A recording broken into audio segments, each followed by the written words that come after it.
Welcome back sa ating channel mga kaibigan. And ito na naman tayo. At kung bago ka pa lang sa channel natin, please do like and subscribe sa ating channel mga kaibigan.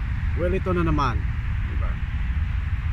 May parating na laban itong si Marlon Tapales mga kaibigan, at saka si Raymart Gabal.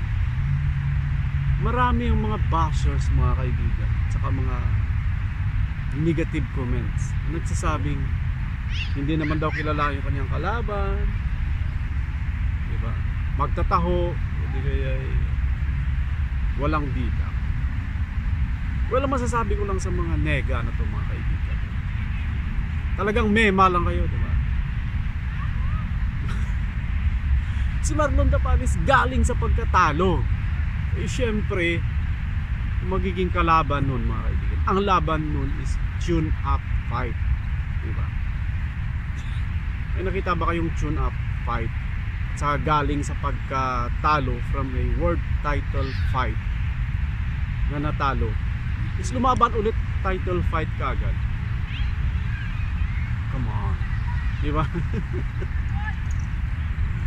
So basta yung mga bashers talaga, at saka yung mga may mga negative connotation toward an athlete, wala talagang magandang masasabi. Mema lang talaga, may masabi lang, may makomment lang. Diba? Alam nga namang lalaban yun ulit kay Inoue, diba?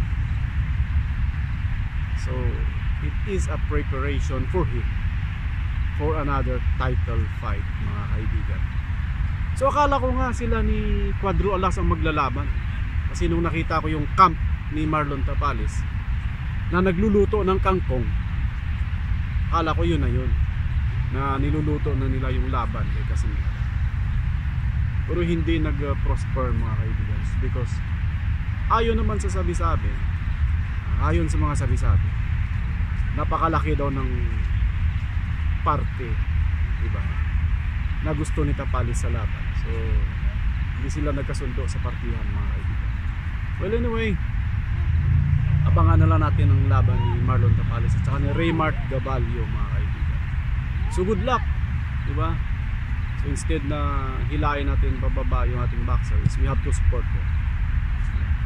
Kung may mga comment tayo sa kanyang mga poor performance, pwede naman tayong mag-comment to make him improve. Pero kung hihilain natin siya pababa, yung nasasabi ko is